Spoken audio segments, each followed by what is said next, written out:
안녕하세요. YTN-DMB 시청자 평가원 박하민입니다. 지난해 12월 29일에 무안공항에서 발생한 제주항공 여객기 참사. 27년 만에 발생한 최악의 국내 여객기 사고인 만큼 정확한 사고 원인 규명과 재발 방지 대책에 대한 목소리가 높아지고 있는데요.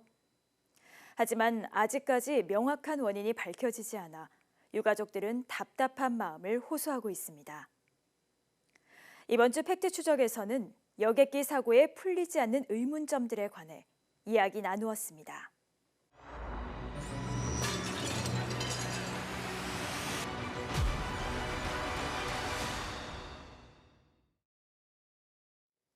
YTN 탐사 보도 프로그램 팩트 추적은 심층 취재를 통해 사회 현상 이면에 숨겨진 진실을 파헤치고 시청자들에게 사건에 대한 진실과 새로운 의견을 제시해 줍니다. 이번 주는 여객기 참사 전후의 상황을 분석하고 사고 원인으로 추정되는 점들과 남은 의문점들을 하나씩 짚어보았습니다. 먼저 그날의 긴박했던 사고 상황을 시간대별로 정리해 살펴보았습니다. 자료 화면과 함께 당시 상황을 애니메이션으로 재현하여 참사 직전의 순간을 분단위로 추적해 보여주었는데요.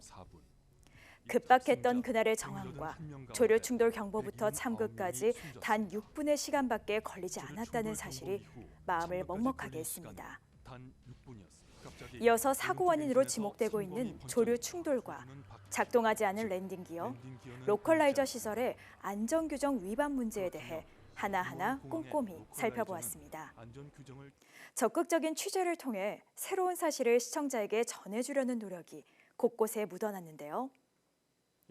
취재를 통해 확보한 보잉사 매뉴얼을 기반으로 복갱 이후에 이루어진 재착륙 방식을 주제로 다각도로 논의하였고, 사고 여객기와 같은 기종의 모델을 살펴보며 사고 당시 기체 상태에 관한 전문가의 의견을 들어보았습니다. 또한 허드슨 강의 기적을 근거로 해상 착륙이 더 나았을 거라는 일부의 주장 등 착륙에 대한 다른 관점도 언급해 주어 보다 폭넓은 시각으로 생각해 볼 수 있었습니다.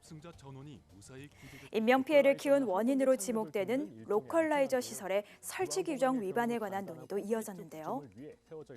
가벼운 부상자만 있었던 2015년 아시아나 항공 여객기 사고를 비교해 보여주어 콘크리트 둔덕 위에 세워진 로컬라이저의 문제점을 보다 쉽게 이해할 수 있었습니다.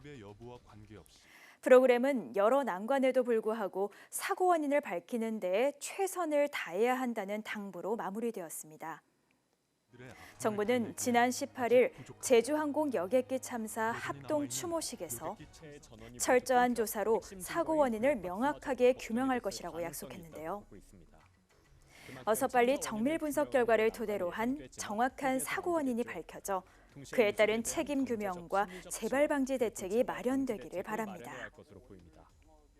이번 주 팩트 추적은 여객기 참사의 사고 전후 상황과 사고 원인에 대한 의문점, 그리고 그 근거에 관해 면밀히 다루었습니다.